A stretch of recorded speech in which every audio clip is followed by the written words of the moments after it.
Bonjour à toutes et à tous. Donc, nous vous souhaitons la bienvenue à la 3e séance des rencontres de la logistique urbaine consacrée à la cyclo-logistique. Cette édition est organisée en partenariat avec la région Auvergne-Rhône-Alpes, le pôle compétitivité El Cara et le cluster MAD, dans le cadre des rencontres de la filière vélo en Auvergne-Rhône-Alpes. Grâce au soutien financier et logistique de la région Auvergne-Rhône-Alpes, nous avons l'opportunité et le plaisir de vous accueillir pour la première fois dans un format hybride avec des participants ici présents dans la salle des assemblées de l'hôtel de région et des participants qui vont nous suivre à distance. Nous vous remercions chaleureusement d'être de plus en plus nombreux à s'intéresser aux rencontres de la logistique urbaine. Nous avons reçu plusieurs demandes, environ 400 demandes d'inscription, de tout type de profils, des scientifiques, des transporteurs, des logisticiens, des aménageurs, des commerçants traditionnels et e-commerçants. Les rencontres de la logistique urbaine sont portées et organisées par l'Université de Lyon et le laboratoire aménagement économie transport. Le LAET est un laboratoire spécialisé sur les questions des mobilités qu'il traite sous plusieurs angles. L'économie, l'aménagement et l'urbanisme, mais aussi les sciences de gestion, les sciences politiques et la sociologie. Depuis 30 ans, le LAET étudie les questions relatives au transport de marchandises en ville, développe des outils d'aide à la décision et anime un réseau de recherche et d'innovation dans ce domaine. Nous rappelons que l'objectif de ces rencontres est de créer un lieu de partage et de débat sur les grandes thématiques et problématiques de la logistique urbaine, entre des milieux professionnels aux approches différentes. On parle du monde scientifique, économique, institutionnel et aussi les collectifs associatifs. Lors de des deux précédentes éditions des rencontres de la logistique urbaine, nous avons traité la logistique des circuits courts alimentaires et le e-commerce. L'équipe organisatrice des rencontres de la logistique urbaine, composée de Florence Toilier et de Mathieu Gardera et moi-même, a souhaité consacrer cette 3e séance à la cyclo-logistique. La logistique urbaine est un système complexe, en perpétuelle évolution. Il permet d'approvisionner et de dynamiser les centres urbains. Mais en contrepartie, il a un impact non négligeable sur la qualité de l'air et l'encombrement des voiries.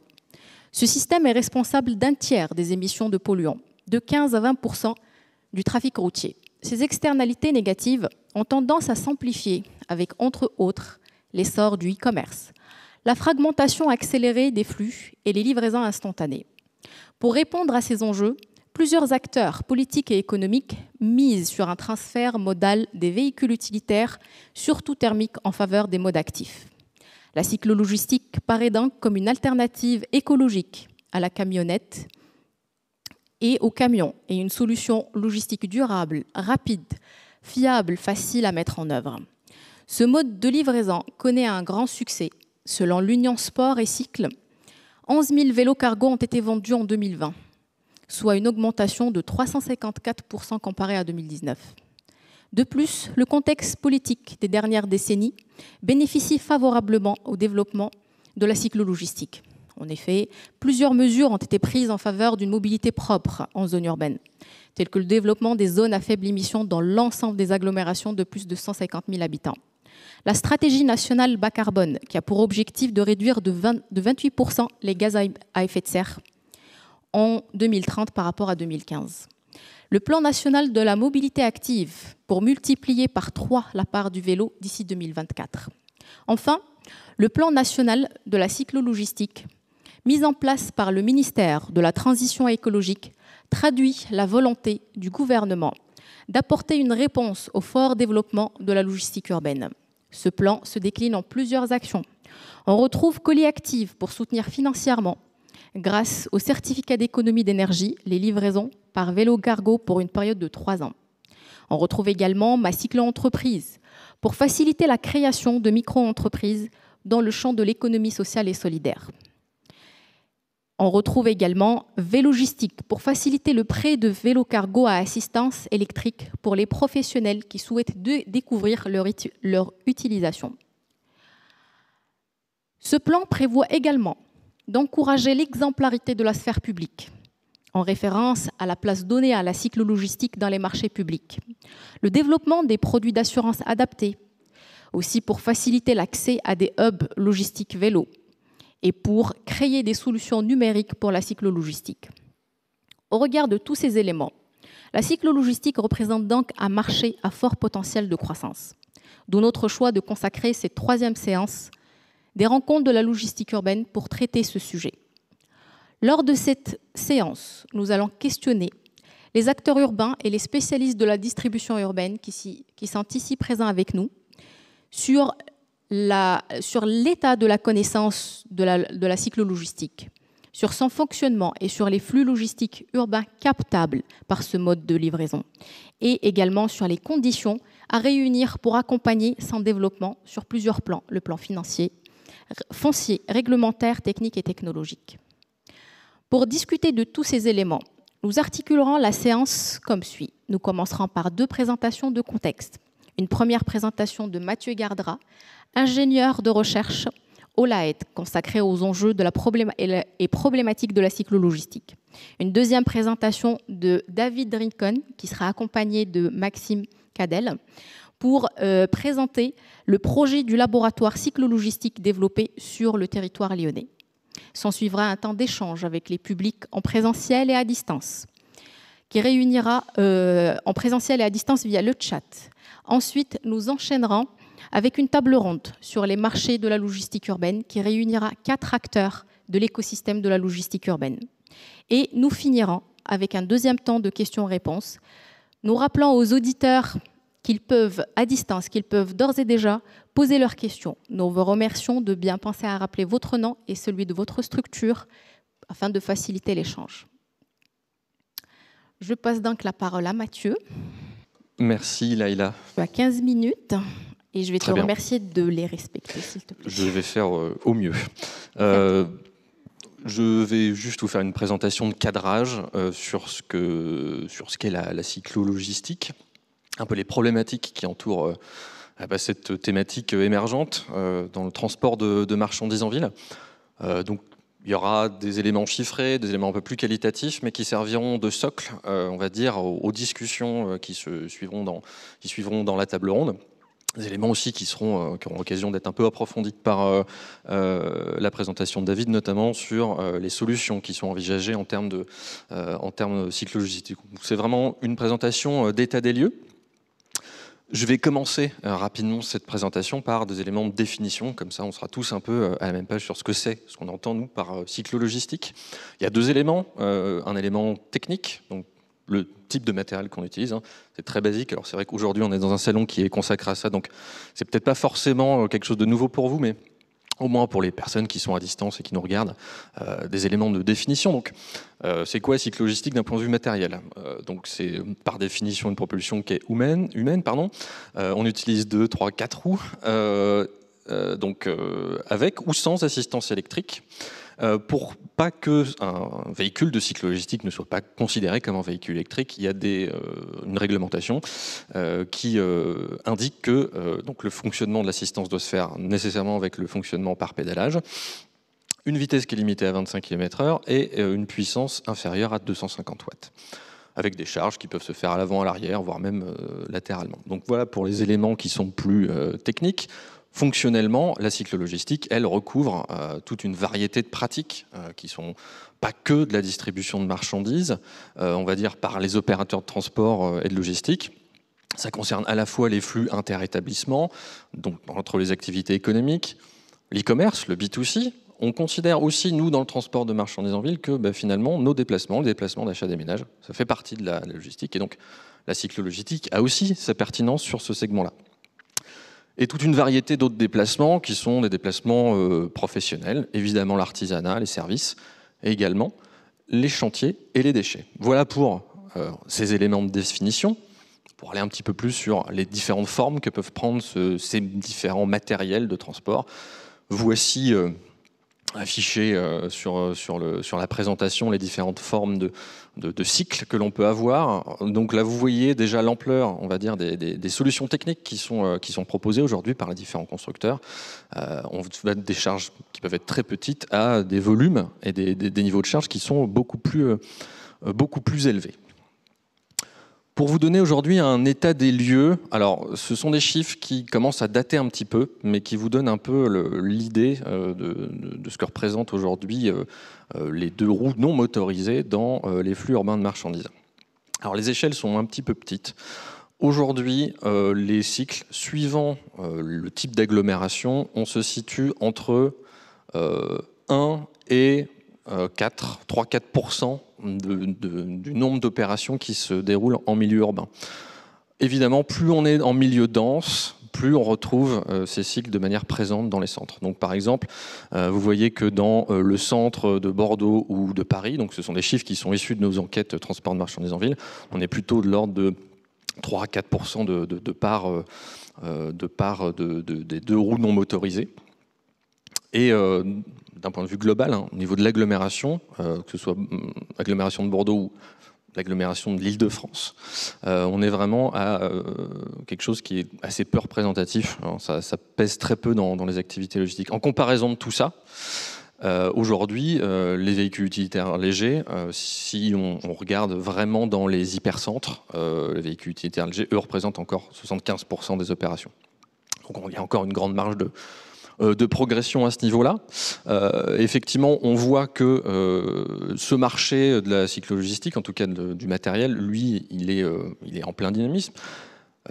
Laïla le disait juste avant, une augmentation de 354%, 11 000 nouveaux vélos cargo sur le marché en 2020. Pour la cyclo-logistique, il faut quand même un peu discuter ces chiffres, puisqu'il n'y a pas que les opérateurs de transport qui vont acheter des cargos aussi, il y a aussi beaucoup de particuliers. Donc cette augmentation, elle est aussi à répartir avec des usages plus particuliers, donc ça ne présage. Ces 11 000 vélos cargo, ils ne sont pas utilisés que pour faire de la distribution de colis. Si on regarde ce qui se passe chez nos voisins allemands, on voit qu'on est d'un rapport de 1 à 10 en termes de nouveaux matériels entrants. On a un petit peu regardé finalement ce qui expliquait qu'aujourd'hui on avait encore une part assez faible de ces flux-là en ville. Donc là, je vais citer les travaux de nos voisins justement allemands qui ont fait une enquête auprès de 350 entreprises dans la région de Karlsruhe. Mais donc, ils ont listé une liste d'éléments qui sont des freins, a priori, à l'utilisation des cargocycles. La première, c'est qu'en fait, à l'heure actuelle, la plupart des logisticiens n'ont pas de plus grande difficulté que ça à réaliser leur livraison en ville. En tout cas, ils ne souhaitent pas, c'est une forme de résistance au changement, ils ne souhaitent pas changer d'organisation logistique. Pour d'autres, c'est vraiment la crainte de donner une image négative dans l'entreprise, en tout cas d'une entreprise en difficulté. Après, il y a d'autres limitations qui sont celles de limitations techniques, et donc limite de charge, d'autonomie, de volume transporté. Une autre problématique qui est celle du rejet des livreurs, de la pénibilité. Et enfin, parfois aussi l'inadaptation des infrastructures et des localisations, puisque pour faire de la cyclo-logistique, il faut être déjà en milieu dense. La plupart des entrepôts sont quand même dans des endroits assez éloignés des centres-villes, en tout cas de plus en plus. Et cette problématique de localisation, elle est importante. Donc si on résume tout ça en 3 grandes familles, il y a effectivement des critères qu'on va discuter, des critères économiques et fonctionnels, des critères d'emploi et de conditions de travail et d'insertion en milieu urbain. Donc à partir de là, on va un petit peu discuter quels sont les potentiels de la cyclo-logistique et comment est-ce qu'on contourne ces freins, quels sont les pour et les contre dans chacune de ces grandes catégories. Premièrement, quand on regarde les critères économiques et fonctionnels, de fait, on s'aperçoit aujourd'hui que la vitesse, on va dire, d'exploitation de ce type de matériel est plus élevée. En tout cas, c'est une vitesse qui est compétitive et souvent plus élevée que pour les véhicules motorisés classiques, pour les VUL. Donc, les études qui ont été menées à Londres et en Italie montrent qu'un cycle est capable de faire 1,6 fois plus de livraison qu'un transport qui est réalisé en véhicule utilitaire léger. Pour peu que, on va dire, les conditions soient bonnes, on va dire que soient favorables à la cyclo-logistique avec des zones de faible émission, des zones assez congestionnées. La capacité de fait à utiliser donc des itinéraires de contournement qui ne sont pas accessibles à des véhicules de livraison classiques, avec un coût... Alors, les études montrent que le coût d'exploitation global serait moins cher ou équivalent en termes d'utilisation par rapport à un système de livraison classique sur les segments, on va dire, les plus pertinents, notamment le petit colis.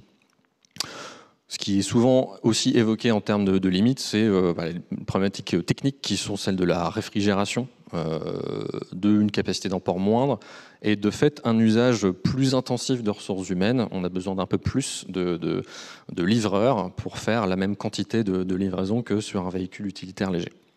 Ce qui nous amène en fait à des problématiques d'emploi et de conditions de travail. Les avantages qui sont liés à la cyclologistique, c'est qu'effectivement, pourquoi est-ce qu'aujourd'hui il y a 75% de véhicules utilitaires légers en ville? C'est parce qu'en fait, il n'y a pas besoin de permis de poids lourd. Et encore mieux, avec la cyclologistique, il n'y a pas besoin de permis du tout. Même si effectivement on peut avoir des certifications, ce genre de choses, mais à la base, il n'y a pas besoin de permis. Et le pendant de ce que je disais tout à l'heure sur le fait que c'est un secteur qui est plus intensif en termes de ressources humaines, c'est qu'effectivement c'est un secteur qui est créateur d'emplois. Les difficultés, du coup, c'est le pendant, c'est-à-dire qu'on a besoin de plus de livreurs, mais avec un marché de l'emploi qui est peut-être plus en tension sur le recrutement en cyclologistique. D'autres problématiques qui sont liées à l'emploi, en tout cas aux conditions de travail elles-mêmes, qui sont la sécurité et la pénibilité et aux intempéries. Donc voilà, pour illustrer, on va dire, les problématiques d'emploi, l'ADEME, dans son rapport sur l'impact économique de la cyclologistique, nous indique que pour un chiffre d'affaires d'1 million d'euros, dans la cyclologistique, il faut à peu près 22 équivalents temps plein, contre 7,3 pour l'ensemble du secteur du transport. Voilà, c'est un rapport de 1 à 3. Et quand on regarde effectivement, alors ça c'est une enquête qui a été réalisée par notre collègue de l'université Gustave Eiffel, Laetitia Dablanc, qui s'est attachée principalement aux livraisons de repas. Donc c'est pas la cyclologistique dans son ensemble, hein, c'est vraiment la livraison de repas, dans lequel on voit bien qu'effectivement les livreurs qui utilisent des véhicules qui sont à assistance électrique ou juste sans assistance électrique trouvent en général le métier un peu plus pénible que leurs contreparties qui utilisent des voitures ou des deux roues motorisées. Autre élément, on va dire, qui est à mettre au crédit de la cyclologistique, c'est son insertion dans le milieu urbain, avec effectivement des émissions polluantes quasi nulles, une consommation d'espace plus réduite que les véhicules un petit peu plus lourds. Une image très positive auprès des populations locales en milieu urbain et qui de fait en conflit d'usage avec les usagers les plus fragiles, moins dangereux. Le pendant de ça, c'est qu'effectivement, de fait, entre un livreur qui est en véhicule utilitaire léger et un livreur qui est à vélo, de fait, les risques sont un peu plus élevés pour le livreur. Et donc, il y a des problèmes de conflit d'usage aussi. Et des problématiques qui sont celles de, on va dire, la capacité à toucher les opérations de marchandises en milieu urbain dense, c'est-à-dire avoir des localisations qui soient adaptées à la desserte des livraisons urbaines. Voilà. Quelques éléments là-dessus. De fait, on considère sur une chaîne logistique équivalente que les réductions de CO2, alors c'est des CO2 en cycle de vie, qu'on réduit de 70 à 85% les émissions de CO2, avec évidemment des polluants locaux beaucoup plus négligeables. Alors en termes de nouveautés, en termes d'infrastructure, on voit aujourd'hui des aires de livraison spécialisées dans l'accueil des vélos cargo, on va dire, émerger un petit peu, notamment dans le centre de Lyon. Et donc, il y a aussi un travail à faire en termes d'accueil sur l'espace public.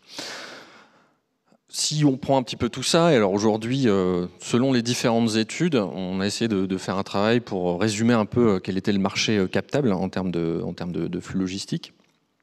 Aujourd'hui, le gros segment de marché qu'on imagine sur la cyclologistique, c'est évidemment les déplacements d'achat des ménages, pour lesquels effectivement 77% des déplacements seraient éligibles, en tout cas des courses seraient éligibles, 25% pour le petit colis, et aussi un segment intéressant pour l'artisanat et les services.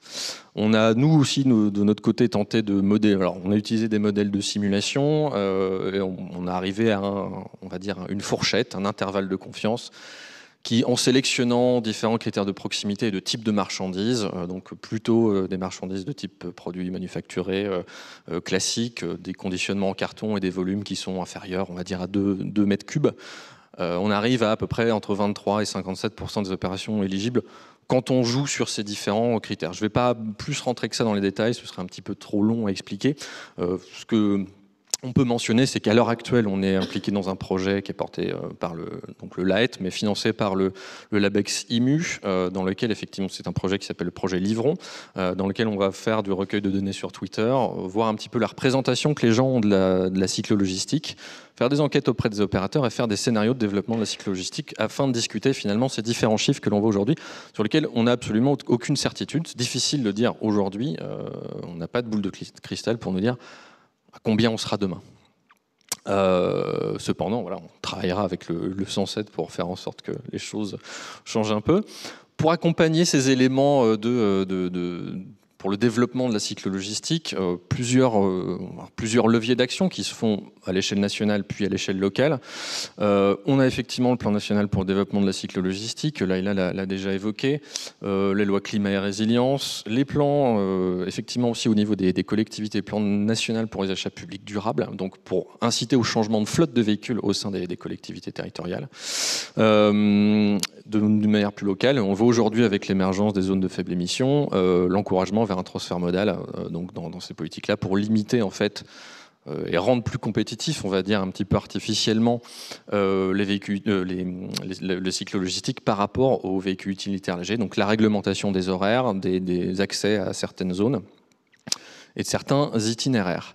On a effectivement comme outil d'action, ça a déjà été mentionné, donc des financements dans le cadre des crédits, des certificats d'économie d'énergie, c'est ça. 12 millions d'euros pour mettre en place l'action collective. La mise en place des ZFE, donc ça c'est tout récent, ça a été passé pendant l'été, donc la mise en place de ZFE dans les petites villes, donc enfin les petites agglos supérieures à 150 000 habitants, et évidemment la promulgation de critères environnementaux, progrès sociaux, développement économique aussi dans les marchés publics, c'est ce qui est effectivement mentionné dans le plan national des achats publics. Dernière, j'en arrive presque au bout, les opportunités aujourd'hui en termes de développement de la cyclo-logistique. Un des freins quand même malgré tout à le transfert et la modification des flottes. Aujourd'hui, le compte d'autrui faisant beaucoup appel à la sous-traitance, il est difficile d'imposer aux sous-traitants, on va dire, le report modal vers la cyclo-logistique, puisque chaque auto-entrepreneur est maître du véhicule qu'il utilise. Aujourd'hui, donc, on va dire que c'est un peu plus facile pour ceux qui opèrent du transport en compte propre ou qui ont leur propre flotte de réaliser cette transition vers la cyclo-logistique. Ce qui veut aussi dire, malgré tout, que c'est une opportunité pour les entreprises qui sont spécialisées sur ce segment de marché-là. Enfin, au niveau des pouvoirs publics, il y a des réflexions à avoir sur effectivement l'implantation de fonciers, de micro-hubs pour faciliter l'implantation des flux en milieu urbain, les démarches d'exemplarité qu'on a déjà évoquées avec le plan national des achats durables, etc. La mise en place d'expérimentations, le développement de nouveaux services de vélo cargo en libre service ou partagé, évidemment un encadrement plus réglementaire effectivement au niveau de la profession. Donc ce sont des éléments que je ne vais pas détailler là. De fait, ces problématiques d'expérimentation et on va dire, d'exploration des nouvelles pistes, ça c'est, je pense, plus David qui va présenter ces éléments-là dans le cadre des réflexions qui sont menées dans le 107 auxquelles on a le plaisir de participer. Localement, juste pour donner deux exemples de ce qui peut se faire et qui vont vraisemblablement entraîner des expérimentations et de la mise en place de cycles logistiques. Dans un futur proche, l'opération gratte-ciel qu'on aura l'occasion d'évoquer dans la table ronde, l'hôtel logistique urbain Lyon-Gerland et évidemment donc les entreprises qui font déjà aujourd'hui, mais la cyclo-logistique est déjà présente en région lyonnaise depuis un moment, mais de fait il y aura des gens pour en témoigner après dans la table ronde, et aussi un guide qui a été formulé par l'Union européenne sur l'aménagement de la cyclo-logistique. Voilà, j'en ai fini. Je vous remercie pour votre attention. Il s'agit d'une présentation qui a été élaborée avec mes collègues, Andrea, Florence et Laïla, pour ce petit résumé, ce petit état des lieux de la cyclo-logistique. Merci. Merci beaucoup Mathieu pour cet exposé très riche en informations et qui pose bien tout le contexte de la cyclo-logistique qu'on traite aujourd'hui.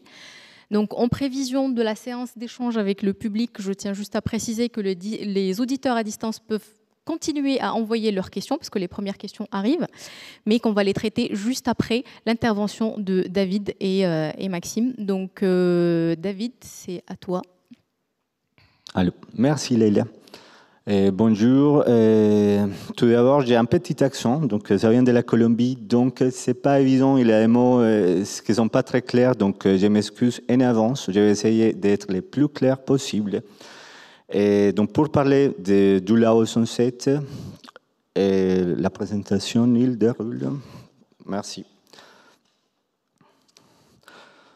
Donc, les Sunset, c'est une association loi 1901 qui travaille depuis 5 ans sur le territoire de la métropole de Lyon pour accompagner des projets à impact positif. Donc, on accompagne des projets sur ces 3 moments. Le moment d'émergence où on va concevoir des différents projets sur différents sujets. Et après, on va passer à l'expérimentation et après, on va passer à une phase d'accélération et de pérennisation des projets.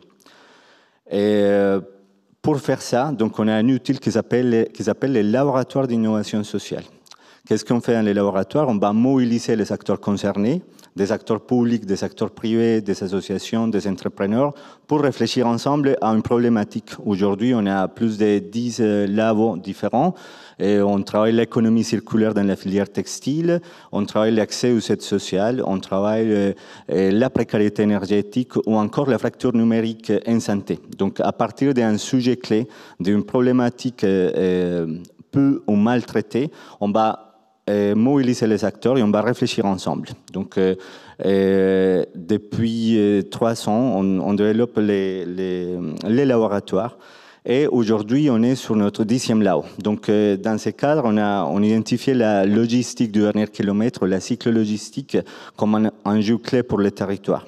Pour vous expliquer rapidement, qu'est-ce qu'on fait? On va faire une veille constante sur les différents sujets. Et à partir d'une validation avec des acteurs publics ou avec des acteurs clés, on va démarrer les laboratoires. Donc, on s'est rencontré pas mal avec beaucoup d'entre vous pour réfléchir, pour travailler ce sujet.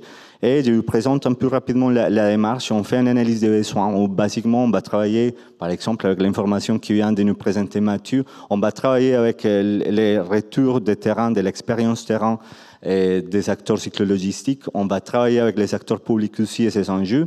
Et on va identifier les enjeux, les besoins. On va comprendre la problématique. Et à partir de ça, on part sur une phase d'idéation. On fait des ateliers d'intelligence collective avec des outils de design thinking et de créativité. Et on va imaginer comment ça peut marcher une cyclo-logistique plus durable, sociale, environnementalement sur le territoire. Et après, on passe à une phase de conception et on va choisir 1 ou 2 projets clés pour tester sur le terrain. Donc, c'est justement dans cet état où aujourd'hui on est sur la phase de conception. Aujourd'hui, on a conçu avec notre collectif pas mal, on a 3 à 4 projets. Et après, on va chercher la manière de les tester sur le terrain. Donc, on passe à une phase d'expérimentation à partir de 2022 où je vais vous parler plus de détails. Donc, pourquoi on a décidé de se lancer sur la cyclo-logistique? Je pense que pour ne pas répéter toutes les informations que Mathieu vient de nous présenter, on a identifié que c'était un enjeu clé. Il y a un contexte réglementaire incitatif. Il y a une opportunité pour placer l'économie sociale et solidaire au cœur de la réflexion et du développement de la cyclo-logistique. Et évidemment, il y a un besoin de coordonner les acteurs. Donc, on part du principe qu'un acteur peut agir tout seul, qu'on a besoin d'être coordonné, être ensemble et identifier comment apprendre à construire une dynamique collective. Donc, c'est un peu les principes, et toujours avec un objectif, c'est l'expérimentation d'un projet à la fin. Donc, ce n'est pas un groupe de travail seulement théorique, on garde toujours cette notion de test et mettre sur place les idées conçues au sein du labo. Donc dans cette démarche, on a mobilisé plus de 25 acteurs. Donc on est super content parce qu'on a vraiment une belle diversité. On a des structures de réseaux nationaux, on a des structures comme la CMA ou comme Lyon My Presqu'île, qui est une association de commerçants qui ne sont pas justement liés directement au sujet de la cyclo-logistique, mais qui sont un acteur clé sur la réflexion. On travaille évidemment avec des acteurs académiques comme l'AET, le cluster MAD, et aussi comme un pôle de compétitivité. On travaille avec l'ADEME, la métropole et les entreprises privées comme Urbi, Lyon Parc Auto ou encore le Massif pour réfléchir à la question d'assurance. Donc on a fait, je ne cite pas tous les acteurs, mais on a fait un beau panneau qui nous a permis d'avoir un regard complémentaire à chacune des problématiques. Et donc les enjeux, on s'est rejoindre sur les enjeux que l'AET vient d'exposer. Basiquement, on s'est positionné sur 3 enjeux. Le premier, c'était le foncier adapté. Donc, une problématique pour le monde de la cyclo-logistique, c'est la logique du foncier, les prix du mètre carré et comment réfléchir à la création des hubs logistiques quand sur le terrain et sur les centres de ville, les fonciers, il n'est pas adapté à une activité cyclo-logistique. On a parlé aussi de l'enjeu de la multimodalité, donc de quelle manière la cyclo-logistique devait être complémentaire aux moyens et au réseau déjà existants, et de quelle manière on peut utiliser les infrastructures de la métropole de Lyon, comme les fleuves, comme le réseau de trams ou comme le réseau des pistes cyclables pour favoriser le développement de la cyclo-logistique. Et comment justifier la rupture des charges? On sait que chaque rupture des charges représente une augmentation des coûts de la prestation. Donc, de quelle manière on peut justifier la rupture des charges en ajoutant un modèle économique de réflexion comme la reverse logistique ou la réflexion comme le partage et la mutualisation des coûts. Et pour finir, on a identifié la catégorisation des flux aussi comme un enjeu majeur du développement de la cyclo-logistique. Donc oui, le vélo cargo, mais oui, pas sur tous les types de marchandises et pas sur les mêmes moments et sur les mêmes types de flux. Donc une réflexion de comment on peut catégoriser les flux et trouver un peu les moyens qui vont être pertinents pour les vélos cargo. De quelle manière les modèles économiques sur un type de produit ou un type de colis spécifique va permettre le développement de la filière.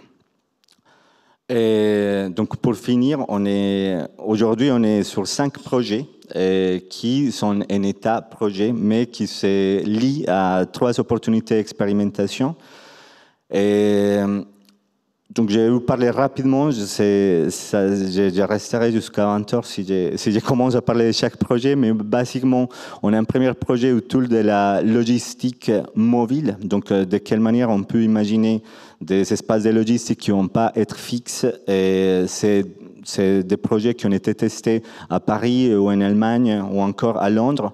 Donc c'est à partir d'un camion ou d'un conteneur qui se situe dans l'espace public, dans des espaces qui vont être sanctuarisés pour l'utilisation pour le développement de ces projets. Et un deuxième projet autour du tram, donc un sujet qu'on parle depuis longtemps, mais qu'on espère la création d'un groupe de travail pour l'année prochaine avec la Citral et avec les acteurs de la métropole de Lyon, Keolis, pour imaginer comment mettre en place cette tram des marchandises aussi. Et un troisième projet sur un hub logistique consacré aux frais. Donc, on pose la réflexion sur les besoins d'un quartier, et sur l'urbanisme et la planification d'un espace logistique qui va résoudre, qui va nourrir les marchandises d'entrée et de sortie dans un quartier déterminé. Et avant de finir, voilà, notre dernier projet, c'est la maison des coursiers. Donc, il a toute la problématisation aussi de qualité de vie et conditions de travail des coursiers. Donc, on a un 5e projet qui cherche à créer un espace pour améliorer les conditions de vie des coursiers cyclologisticiens, mais pas que, aussi des plateformes qu'on connaît tous sur Internet qui ont des pratiques de travail assez questionnables. Donc, comment on crée un espace pour permettre aux personnes qui travaillent tous les jours dans son vélo trouver un lieu de repos, un lieu pour créer des liens, un lieu pour échanger. Donc aujourd'hui, on concrétise encore les 5 projets, on travaille sur la structuration. On a 3 opportunités de développement. La première, c'est un appel à projet européen. Et on va répondre à un consortium avec 8 villes pilotes en Europe.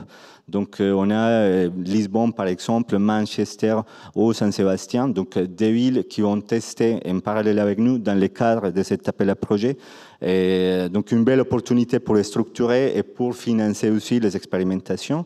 Et on a une deuxième opportunité autour d'une candidature d'un territoire de la métropole sur territoire zéro chômeur de longue durée. Donc, dans ce cadre, on aura l'opportunité de tester une entreprise à but d'emploi autour de la logistique du dernier kilomètre. Et pour finir, aussi une opportunité avec Gratte-Ciel et la SVU et la CERL. Et on accompagne la réflexion sur la logistique du dernier kilomètre et l'économie circulaire dans les filières du BTP. Donc, c'est passionnant. Aujourd'hui, on a pas mal de pistes. Les groupes restent encore ouverts, donc on est prenant des suggestions, des idées, des nouveaux acteurs pour nourrir notre réflexion. Donc, pour nous, c'est un plaisir de partager la table ronde avec vous, cet espace de diffusion du laboratoire. Et on voulait inviter, on a voulu inviter un des participants du laboratoire, donc Urbanera de Bouygues Immobilier. Maxime, je te laisse continuer et présenter un peu c'est quoi les motivations pour un acteur comme Bouygues Immobilier de faire partie d'un laboratoire sur la cyclo-logistique. Et merci. Merci David. Alors, est-ce que je peux avoir ça ? Moi j'ai beaucoup moins de slides, ça va aller assez vite. Donc, voilà. Donc juste rapidement, Urbanera en fait c'est la marque de grands projets et d'aménagement de Bouygues Immobilier. Donc c'est une marque nationale qui intervient dans des grandes villes comme Marseille, Bordeaux, Nanterre, Divonne. On a pu faire des écoquartiers et puis à Lyon.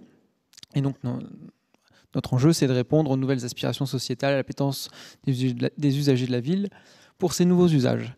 Et donc, voilà.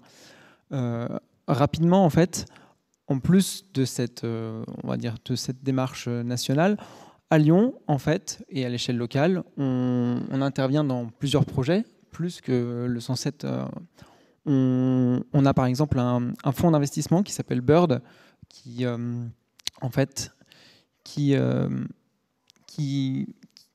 pour but de participer à des sociétés innovantes qui s'intègrent dans notre stratégie nationale.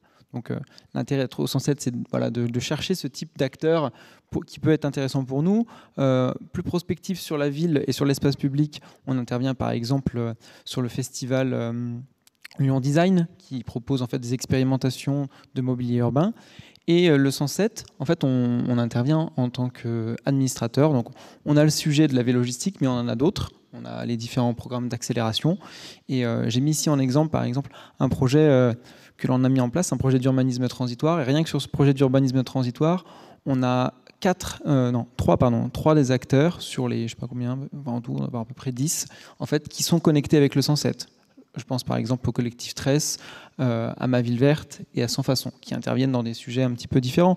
Mais l'idée, en fait, de se rapprocher du 107 et de se nourrir en fait, de ces différents projets pour essayer de contribuer à nos projets urbains. Alors après, plus largement, on intervient également sur des sujets universitaires avec GEM, Grenoble INP et puis l'EM Lyon. Et donc, pourquoi intégrer le laboratoire Vélogistique ? Pour plusieurs raisons. Déjà, la première, un vrai sujet d'open innovation. Il faut qu'on monte en compétence sur le sujet de la logistique du dernier kilomètre. Clairement, on Et on vient pour ça, pour s'entourer d'acteurs référents. Rien que tout à l'heure, j'ai encore appris que finalement, un vélo cargo, c'était qu'une seule partie de tous ces petits vélos. Et en fait, il faut nourrir cette réflexion-là, à côté de ces acteurs-là, et il faut s'entourer de partenaires qui sont référents en local. Toujours Open Innovation, en clin d'œil, il se trouve que c'est même des sujets qu'on réfléchit plutôt au national, puisqu'on a même un dispositif d'intrapreneuriat, et on a certains de mes collègues assez proches qui essayent de développer une solution, mais cette fois-ci, c'est une solution qui est plus dans des parkings et dans des assets inutilisés autour de la vélogistique. Et donc nos enjeux, en fait, ce sont les mêmes qui ont été expliqués tout à l'heure, hein, le foncier, mais le foncier, finalement, celui-ci, on le retrouve quasiment dans tous les projets, hein, que ce soit du commerce, que ce soit les logements. Et le sujet de la logistique, le foncier est concerné, mais il faut aller plus loin que le foncier. En tout cas, il faut essayer de trouver comment aller plus loin que juste se dire que le foncier est compliqué. Il y a un vrai sujet de modèle économique durable, en tout cas, et c'est pour ça qu'on vient à ce laboratoire. C'est de comprendre les nouveaux modèles et savoir comment on peut y contribuer. Il y a un sujet essentiellement aussi d'infrastructure. C'est à ce moment-là qu'on peut se nourrir pour ne pas concevoir une ville qui n'adaptera pas ces différents modèles. Et puis, le fameux modèle social dont parlait David à la fin, voilà, pour une ville décarbonée. Et donc, pour moi, une des opportunités, c'est d'utiliser nos laboratoires, enfin nos fonciers, pardon, comme laboratoire de projet. Donc, l'urbanisme transitoire, finalement, comme un modèle d'innovation frugale, pour favoriser la création d'écosystèmes vertueux, comme on a pu faire sur le projet de la Cité idéale, et puis mettre en place des projets d'expérimentation de ces nouveaux usages et être au cœur de la démarche avec tous ces acteurs. Et merci. Merci Maxime.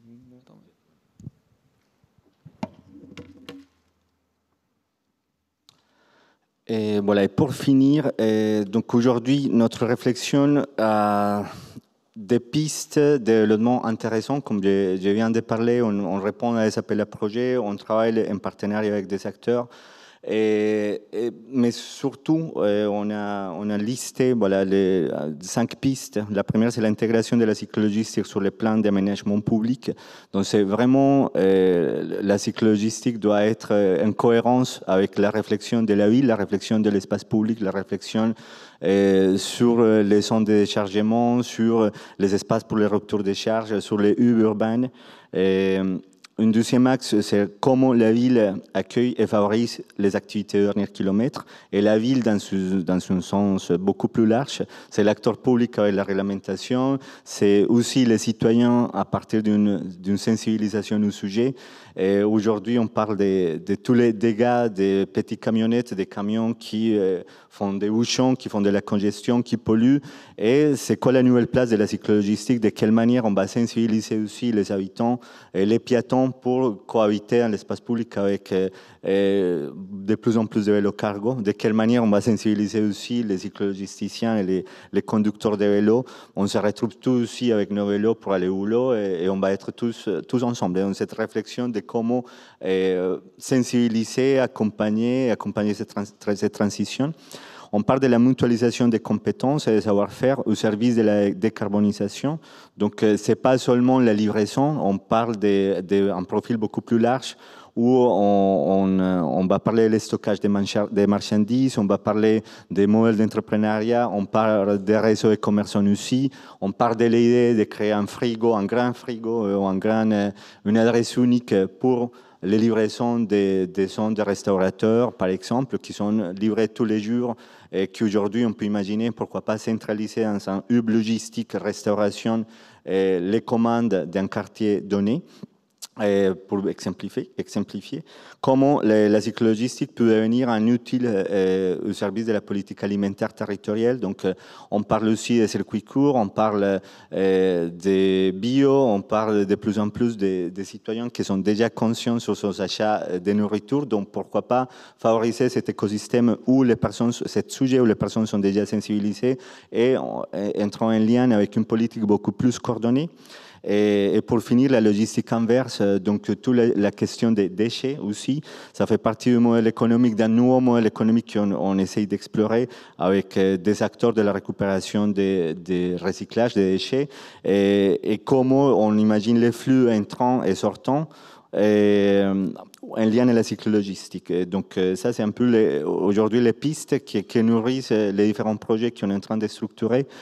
Et voilà, comme je disais tout à l'heure, l'invitation, c'est participer, donner des idées, travailler ensemble, co-construire et continuer. Voilà, les travaux que plusieurs, voilà, pas mal d'acteurs développent depuis des années sur le territoire et qui aujourd'hui, c'est l'opportunité pour développer la réflexion et partir sur l'action. Voilà. Merci. Merci David, merci Maxime pour cette présentation et pour ce projet très intéressant.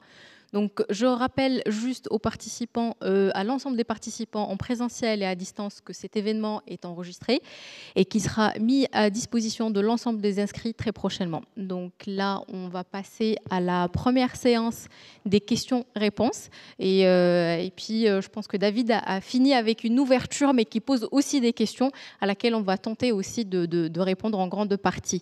Donc, je vais m'adresser tout d'abord à la salle. Est-ce qu'on a des questions ?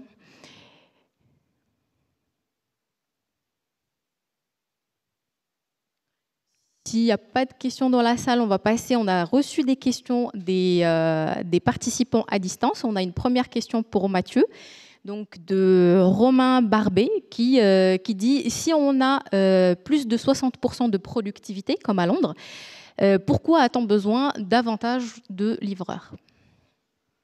Alors déjà, le cas de Londres, il est spécifique sur un segment très spécifique du marché et que de fait, il n'y a pas que... Donc, le cas de Londres, c'est vraiment sur des petits colis, mais il n'y a pas que ça en cyclo-logistique déjà et dans la logistique urbaine en général. Que si effectivement on va un peu plus vite en vélo cargo, on transporte quand même moins. Donc il y a un jeu de vase communicant entre le nombre de véhicules que l'on utilise et le chargement qu'on peut mettre dans un véhicule utilitaire léger et celui d'un... Donc si vous allez 1,6 fois plus vite avec un vélo cargo mais que vous chargez 3-4 fois moins, en fait, voilà, il y a une équivalence qui se fait et on tombe quand même sur un besoin en termes de nombre de tournées, même si on est capable de faire peut-être plus d'allers-retours, qui n'est pas forcément net en termes de... On a besoin de plus de monde pour faire ces livraisons-là. Voilà, rapidement. Mais ça dépendra des cas. De 1,6, ce sera moins sur certains segments, notamment sur des livraisons peut-être un peu plus pondéreuses. Voilà, ça dépendra vraiment du segment de marché. Ce que je veux préciser quand même, c'est que tous les chiffres qui ont été mis là, ils ont vocation à être discutés dans la table ronde. Évidemment, les intervenants seront peut-être pas forcément d'accord ou ne se retrouveront pas dans ces trucs, mais c'est aussi le but de discuter ce qui a été mis. Débat autour Exactement. De ces questions. On a une deuxième question de Monsieur Philippe de Clermont-Tonnerre, en faisant suite aux modélisations SimTurb. Donc, il se demande 57% des opérations représenteraient quel volume ou tonnage dans un environnement ou ville ou métropole par rapport à leurs besoins? Alors, j'ai pas un chiffre sur les 57%, mais j'ai un chiffre sur les 23%. Donc, plutôt la fourchette basse, qui représenterait, alors, en nombre de tournées équivalentes. Sur le segment cyclo-logistique par rapport à ce que ça demanderait en termes de volume en véhicule utilitaire léger.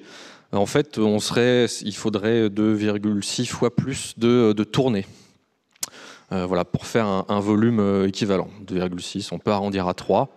Voilà. Attention, chiffres à prendre avec des pincettes. Évidemment, on va dire que c'est des calculs de coin de table de chercheurs. Ça demande un peu plus d'approfondissement de notre côté, mais voilà un ordre de grandeur en tout cas. On a encore une question pour toi de Kevin Janin. Donc, vous dites que la cyclo-logistique génère plus d'emplois, du coup cela a un impact sur les coûts salariaux et il se demande est-ce que la marge diminue ou que les économies réalisées à côté, le matériel, sont-elles que l'approche est discutable? Le sujet est épineux, alors peut-être que je laisserai aussi les membres de la table ronde abonder sur ce sujet-là. Évidemment, les coûts globaux de possession des véhicules sont moins élevés, c'est moins cher en assurance, c'est moins cher en termes de matériel, même si De ce que j'ai lu, effectivement, il y a des coûts de dépréciation qui sont plus élevés sur ces types de véhicules-là. Des assurances moins élevées aussi. Donc le coût de la main-d'œuvre est vraisemblablement un peu compensé par le coût de la flotte qui l'est moins. Pour le cas de... Alors, un cas d'étude très spécifique qui était celui qui a été réalisé à Milan. Milan, c'est déjà un contexte spécifique puisqu'il y a l'area CE de Milan qui est l'équivalent de la ZFE lyonnaise qui a des implications en termes de coûts pour les opérateurs de transport, des amendes par exemple. Donc c'est un contexte très spécifique et donc bon, a priori les coûts seraient compensés. C'est de ce que j'ai lu en tout cas de cette étude qui a été faite sur Milan, les coûts seraient équivalents. Donc c'est un cas spécifique qui est celui de GLS. Et donc dans le cas où on a des véhicules utilitaires légers d'un côté et de l'autre, on va dire des cargos cycles, le coût d'exploitation du système qui a été mis en place, d'un côté est de 600 000 € et des poussières, et de l'autre côté est aussi de 600 000 € et des poussières. Ça coûte un peu plus cher en termes de location de plateforme, ça coûte un peu plus cher en main-d'œuvre, ça coûte moins cher en matériel. Ça veut pas, alors pour les marges, j'ai pas tous les chiffres, donc c'est difficile de dire, mais peut-être que voilà, il y aura des éléments dans la table ronde qui mettront à discuter. On a une autre question de Monsieur Gautran, de l'autre, donc qui parle de la concurrence déloyale, puisque les entreprises sont soumises à l'obligation de capacité financière et des obligations liées à la branche. Donc c'est la concurrence qui est posée entre la cyclo-logistique et les opérateurs de transport de marchandises traditionnels, qui ont plus de contraintes que les cyclo-logisticiens. C'est vrai? Comment vous voyez la chose? On posera la question dans la table. Je pense que je ne suis pas forcément le plus indiqué pour répondre à ça. Donc je botte en touche. On laissera la question pour la table ronde. Et on a une question ou une suggestion de David de TLF, donc pour savoir s'il avait rencontré la métropole. Donc là, c'est une question pour David. La personne se demande si vous avez rencontré la métropole de Saint-Étienne pour avoir le retour d'expérience quant au tram fret, parce qu'ils ont expérimenté ce projet-là. Est-ce que vous les avez rencontrés? Est-ce que vous avez eu des retours de leur part sur ce projet?